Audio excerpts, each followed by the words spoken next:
Okay, hello everyone. Thank you so much for joining us this afternoon. My name is Hannah Crapeau. I'm the Content Marketing Manager here at Certiport. We're so happy to have everyone joining us for our 10th and final Certified Academy Business webinar this afternoon.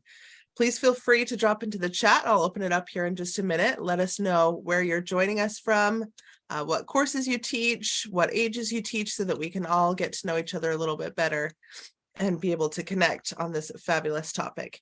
Now, just a note that this session is being recorded, so you'll receive a link to the full recording after the presentation has finished today.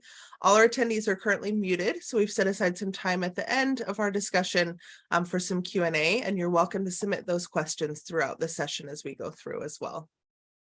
Now, this session is being sponsored by the Microsoft Office Specialist Certification Program.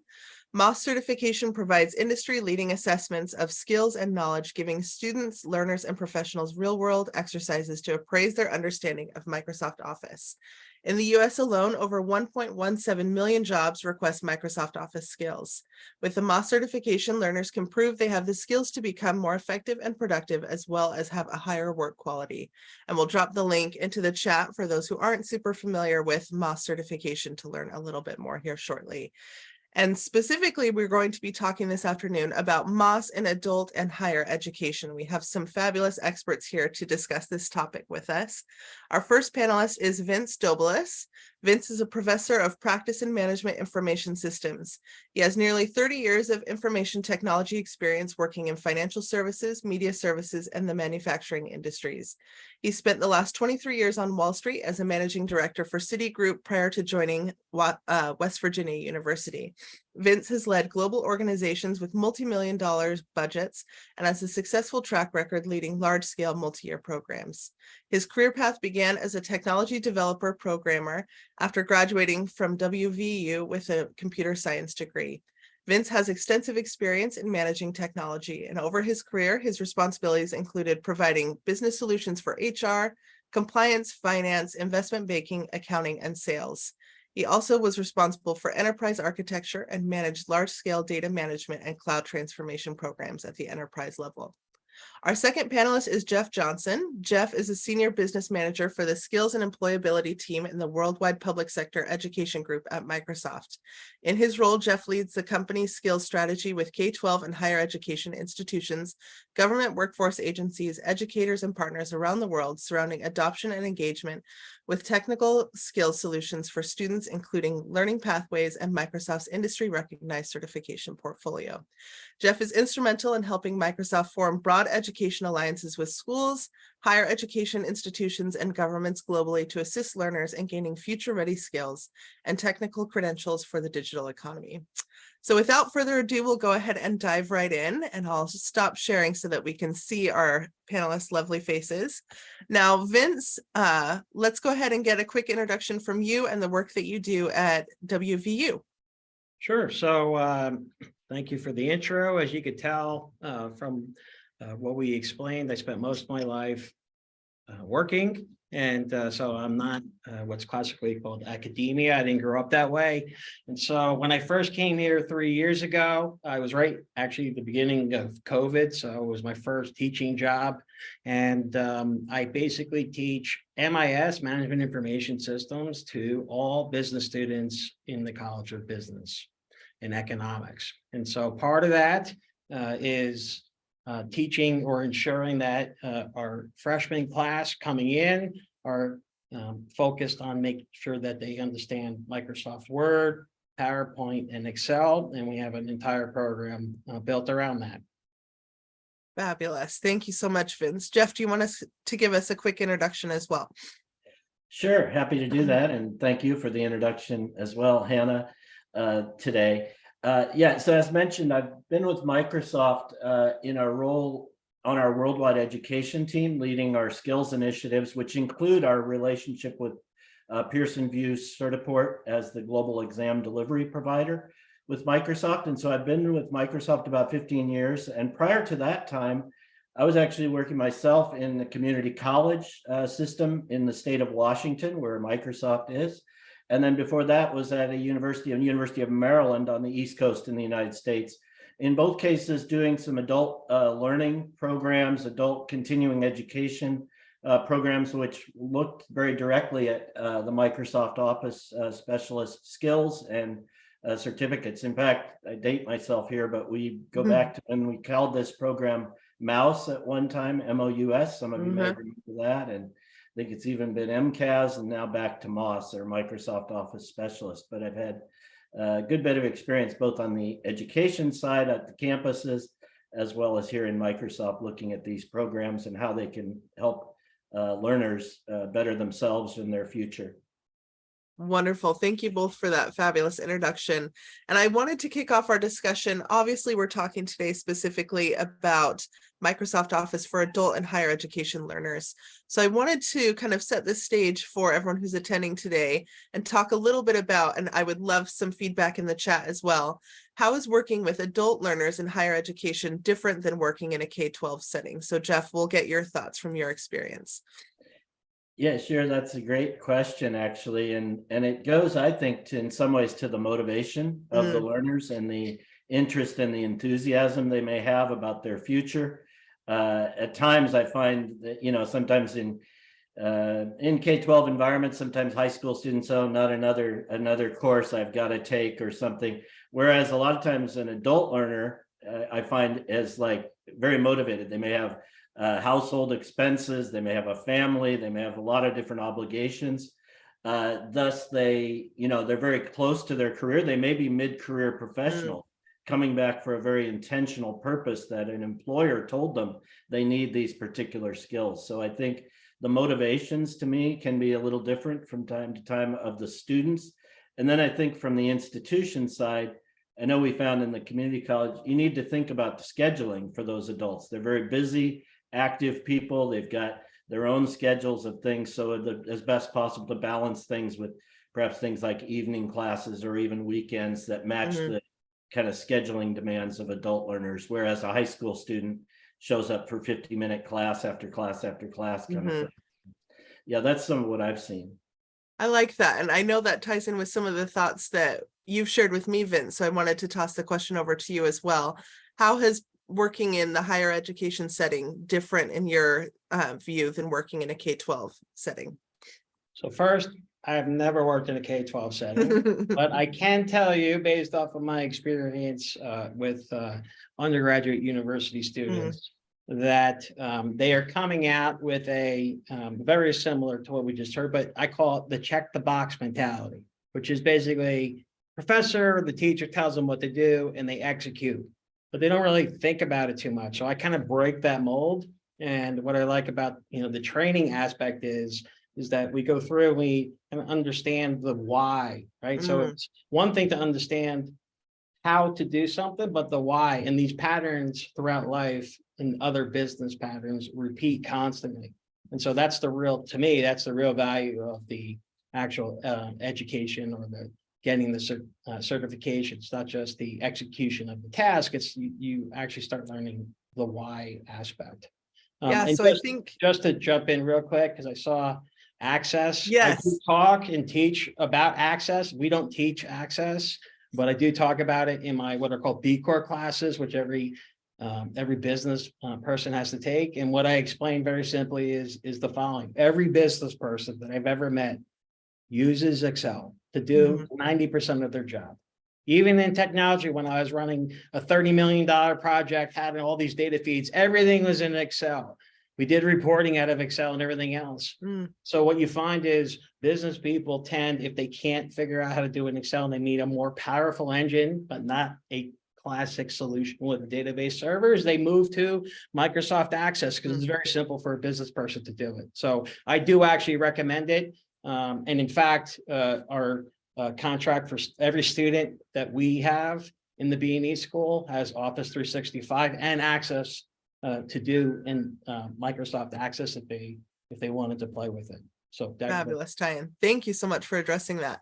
And I love that you talked about getting to the why. I think in even breaking down this topic, we could address adult and higher education learners completely independently. So we'll have some crossover between those two demographics, but I like that you addressed the why of the skills. So my next question that I wanted to ask actually ties in perfectly with that. Why are these skills specifically in Microsoft Office relevant for adult and higher education learners? And Vince, we'll come to you first. So as I begin my B Corp class, name me one profession that does not use technology, does not use Microsoft Excel. Name one. In your personal life, anybody do budgets? Mhm. Does anybody actually use a calculator anymore? I mean, basic accounting in this university it requires Microsoft Excel, right? They use Excel, charts, graphs, PowerPoint. How do you communicate in business? 90% of it's PowerPoint, right? And so these in today's day of age, based off of my experience for sure, I mean, that's all we lived was Outlook, Excel, and PowerPoint in some word, but in every other business, that's all you use. Not Microsoft Office at 90% of business desktops in the United States, Microsoft Office. And even if you were using Google Sheets or anything else, no offense, right? But it's basically Microsoft, they're just imitating Microsoft Office, right? And so it's the same equation. It's everything that you learn is applied there. So you can't get a job in the future without knowing these basic skills. It's like knowing what the Legos are, right? And then you could spend the time as an adult or as an undergraduate. And I've actually seen, because I was also a graduate student, right? They want to learn, but you need to know the basics to be effective and efficient in what you're trying to do. And these are the basics. These are the tools. That. The building blocks, right? For future. Yeah, they're the building blocks. Yeah, The perfect. Legos. Yeah, love it.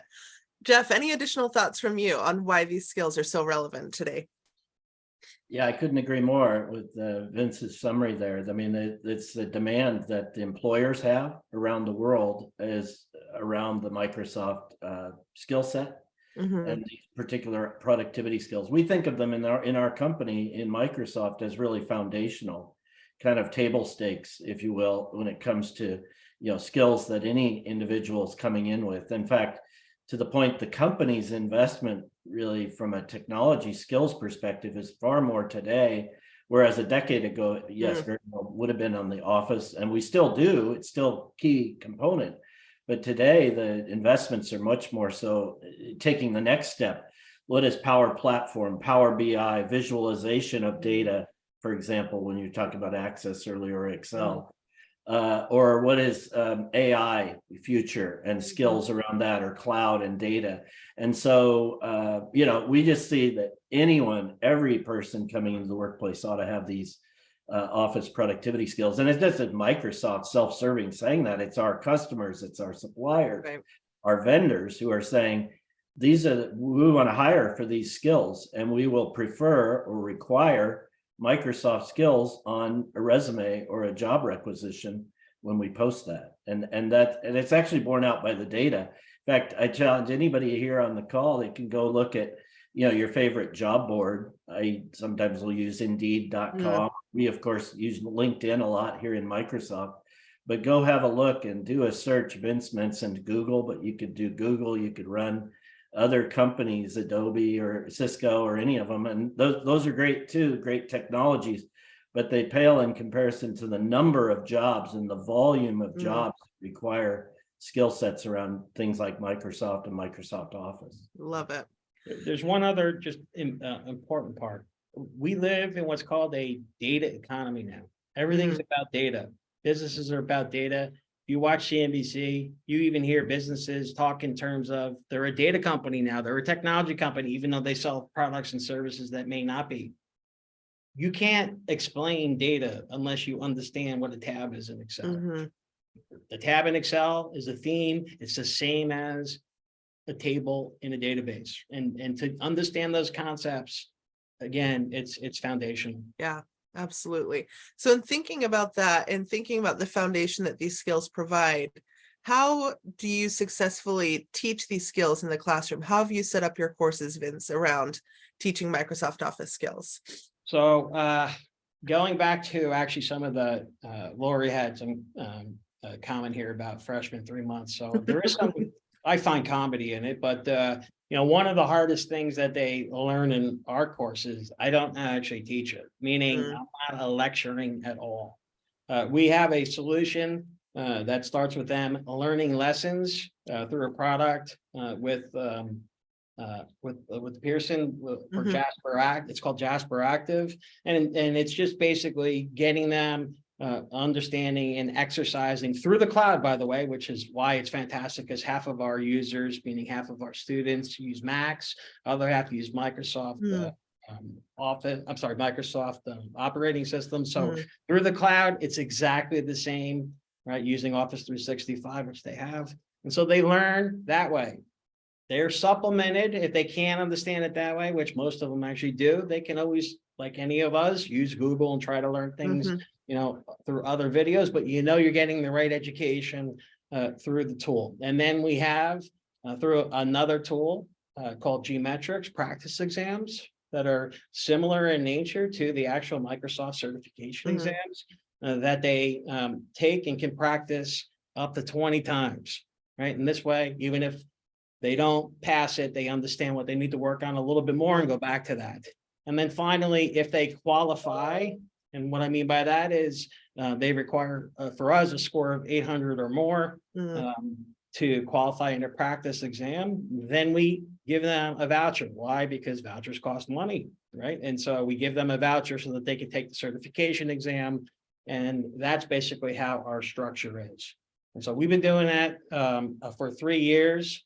We've literally educated almost 2,000 students Wow. in all of Microsoft Word, PowerPoint, and Excel, and about 30 to 40% of them not only learned it, but learned it enough that they actually got the certification in the product, which they love because they put it on their LinkedIn profile. Mm. And when we talk to employers, especially around internships for the Yeah. undergraduate level, it's a differentiating factor because think about it, every student basically is taking the same courses, right?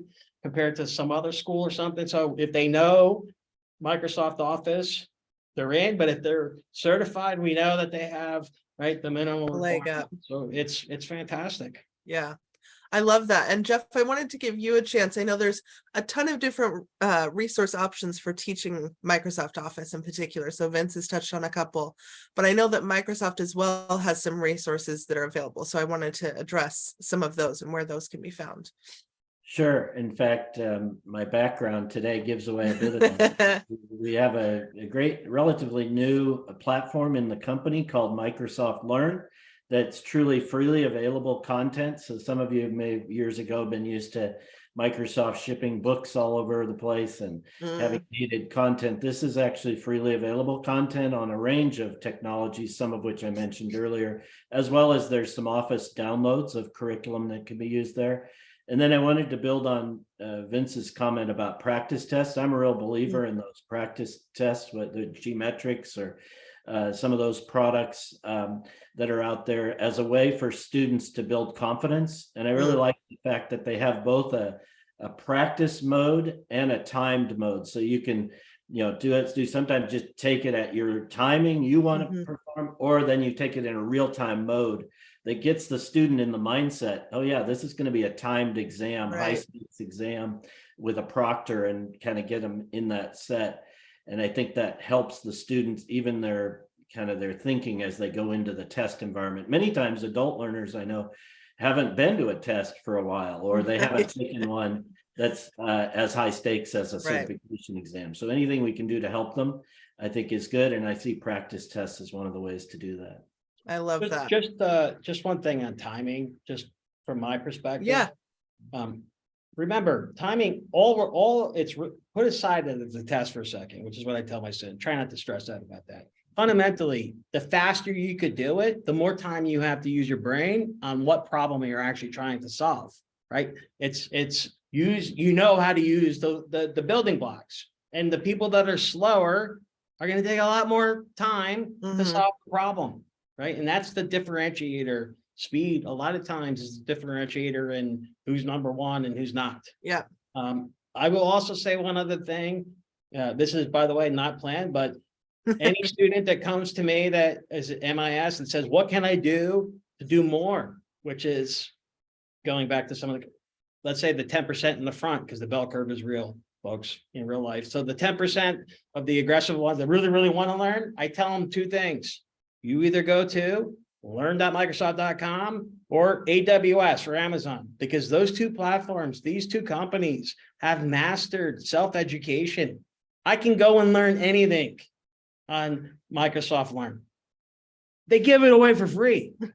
It's fantastic. Right. And so that's what you need to do. You get certified in a whole number of things, then you can learn it right there.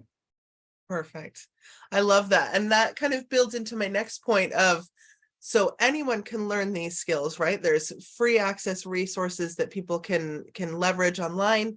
Why then is the certification component so important rather than just teaching the skills? So Vince, we'll talk to you first about why is the certification component important for your students? Because if I'm an employee and I want to hire somebody, what difference does the teacher make? How do we know what they learned if they went to my class or your class or somebody else's, right? So if there's a standardized minimum bar, which is the way I look at the exams, the certification exams, that means you're guaranteeing that they know how to use the tool. They're going to be much more effective than those that just say, oh, they learned it in class. Well, how do we know that they know the basic functions? Right. And so that's what, to me, certification does.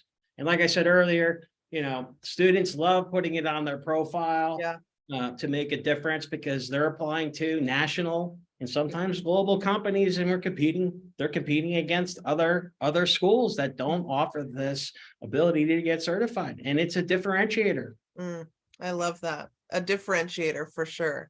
And just another with the comments, please. I have students with accommodations. Not only can you get, your students can get accommodations in the certification through Microsoft, and it's a simple link, and it's the same process if you're a university, they just use the same information, but you can also set it up in the practice exams via metrics, right? So they can, have extended time if that's their accommodation. Perfect. Thank you for calling that out.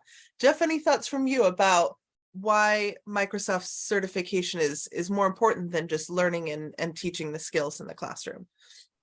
Yeah, I think there's a couple of elements. One is kind of from the employer side, and that we're hearing from employers about the value for a credential or a certification, and that when they have a set of resumes in front of them, and they may have, both candidates have a diploma or a degree, but one of them has a certification that speaks to that industry's expectations around that can sometimes lift that resume ahead in terms of making a difference to opening a door. Certainly not a guarantee, but it can be a door opener for students. And the flip side of that is, recently we did a study actually on LinkedIn, and Vince and some others in the chat have mentioned the digital badges that people can then display on LinkedIn.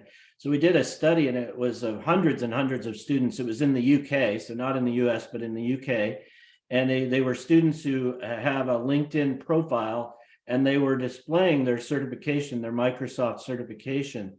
And it was shown that those students were 2.4 times more successful than those who didn't have an industry Microsoft certification on that resume, in terms of when it came to time to get the interview or get the job for those students. So I thought that was a good, impressive reason why you're going to go to all the trouble and learn all the skills that you need for the job.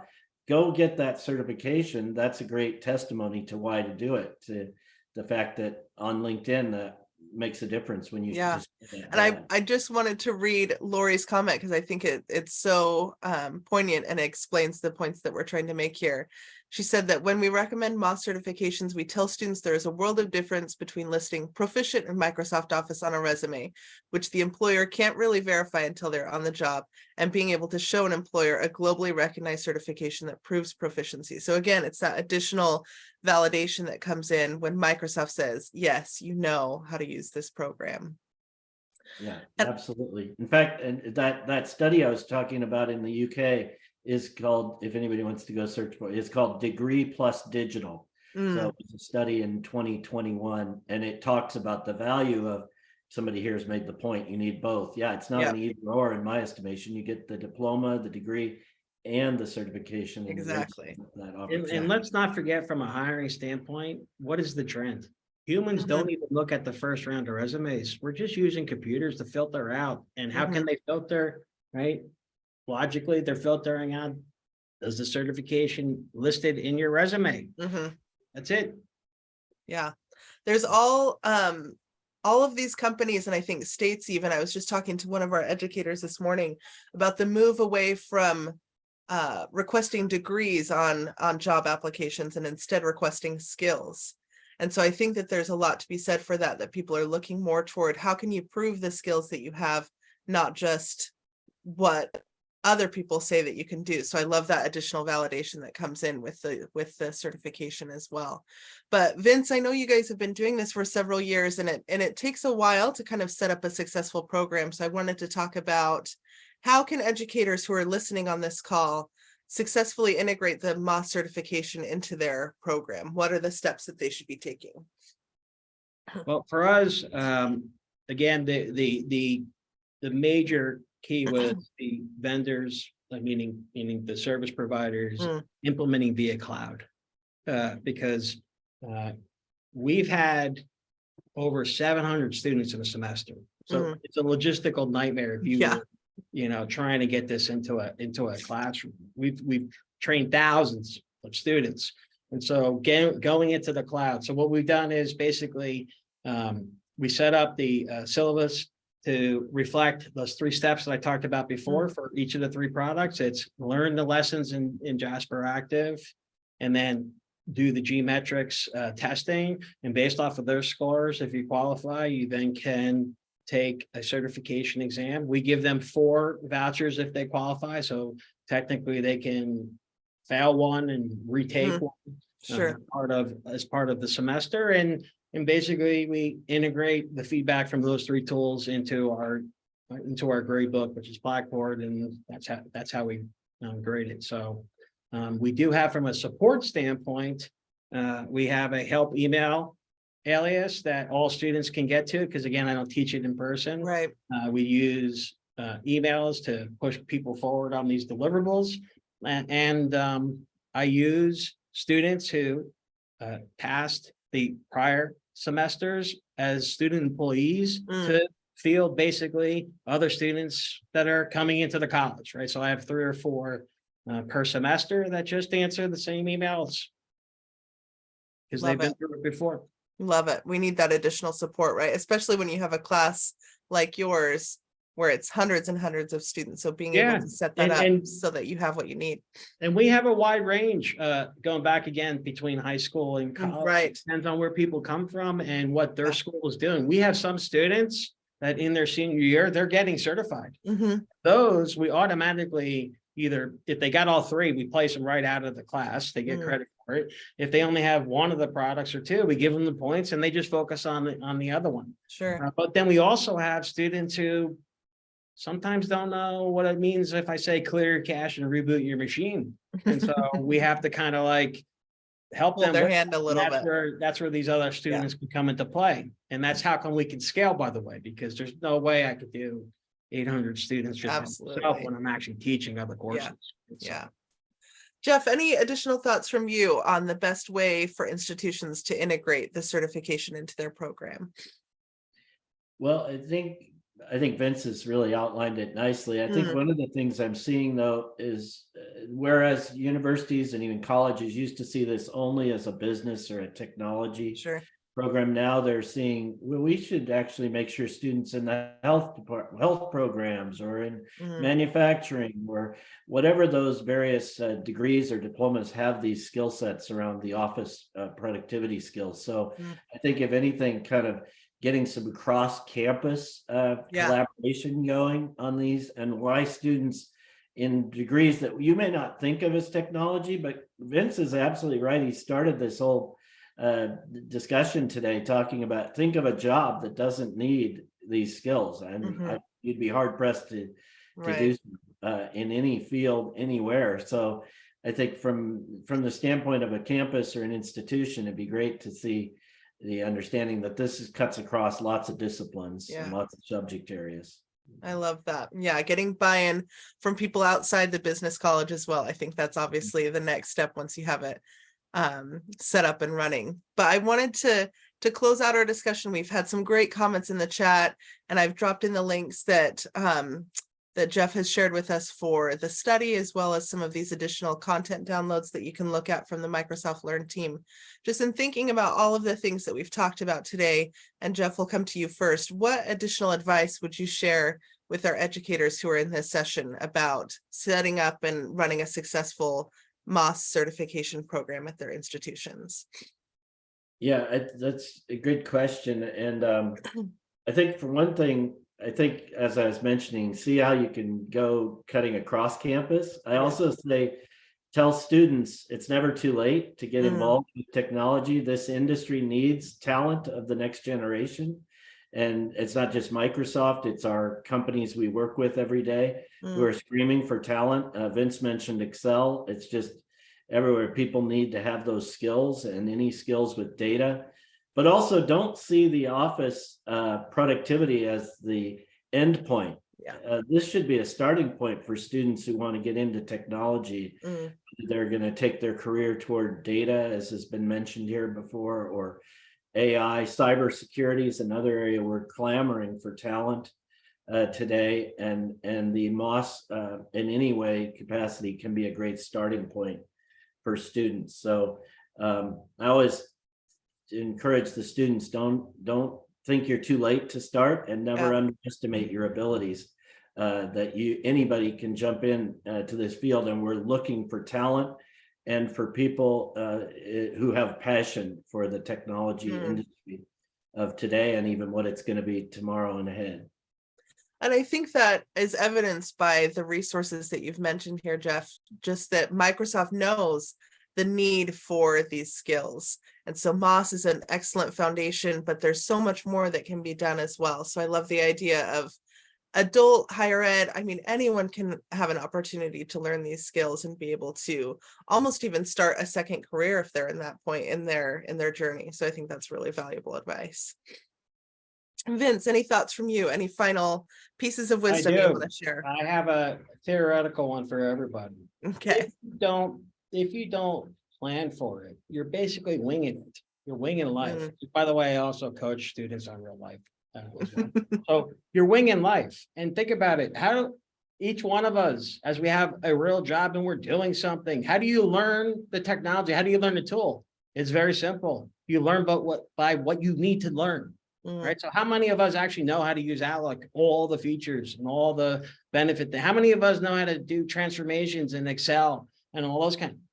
They could save a ton of time, but if we never trip over it, we'll never learn it. We just learn the bare minimum because we're drowning. And everybody faces that struggle of investing time into learning, right? Which takes a lot of prioritization, or just focus on work. And so what I tell my students again is, if you get certified, you're learning all the Legos, and you may not use the 17th Lego today, but when you get that first job, they may be asking you, let's do a VLOOKUP, and you'll be like, no problem, right? It'll take me 5 seconds to remember how to do that. And so that's the difference. You actually learn the basics versus learning just what you have to get by for today. Yeah. And I love David's comment here in the chat, play with it because you can't break it. Giving students and learners the opportunity to play around, because you never know, to your point, Vince, what you're going to need in your future career. So being able to set and that it's not just your strong. career. I cut my comic book collection, my music CD collection. I mean, I have my personal finances, everything's in Excel. So being able to use and apply it in any type of situation, I think that's fabulous. Well, thank you both so much for your wisdom and for your advice. I did just want to drop into the chat. This is, of course, our final session for our Certified Academy business track, but we also have our Certified Academy design that's going to be happening starting in April. So I'm going to drop the link into the chat. This will cover additional programs such as Adobe, Autodesk, as well as branching into some of our Unity design. So if you're an educator who kind of spans both of those fields, the field of business and also the field of design, which I know is quite a few of you. We encourage you to join us there. I will also say that Can I if you say have one other missed thing? some of our previous sessions, we have all of those linked here in the chat so that you, and I just dropped the link for that one here so that you can go back and review some of those as well for some additional professional. I'm sorry. Vince, do you have any final Yeah, thoughts? I can't help myself. Please. Listen, most undergraduate students, right, stress out about their major.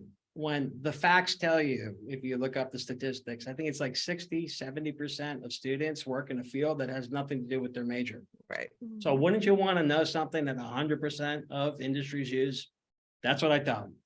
That's Microsoft Office, folks. I don't think we could end on a better note than that. I think that that's a wonderful closing note and closing thought. So thank you so much. I am not paid by Microsoft. Just so you know. I should be, but I'm not. Thank you so much, Vince and Jeff, for all of your thoughts. We really appreciate it. And thank you, everyone who's been here with us today. We look forward to seeing you in the coming weeks and months as we get ready for our annual Certified Educators Conference as well. Thank you for the work that you do in preparing the next generation of professionals. It does not go unnoticed. So we really appreciate all of you being here. By the way, if anybody, in all seriousness, if you want to reach out to me, I don't know if they have my information, but I'm okay with, Yes, and we'll make sure to share that in the follow-up Sure. email as well. Thank you for All that. right, cool. Vince. We really appreciate it. Thank you, All right. everyone. Have a great rest of your afternoon. We've had a fabulous time learning with all of you and look forward to seeing you in the coming weeks and months. Thanks, everyone. Thank you. Thank you. Bye-bye. Thank you.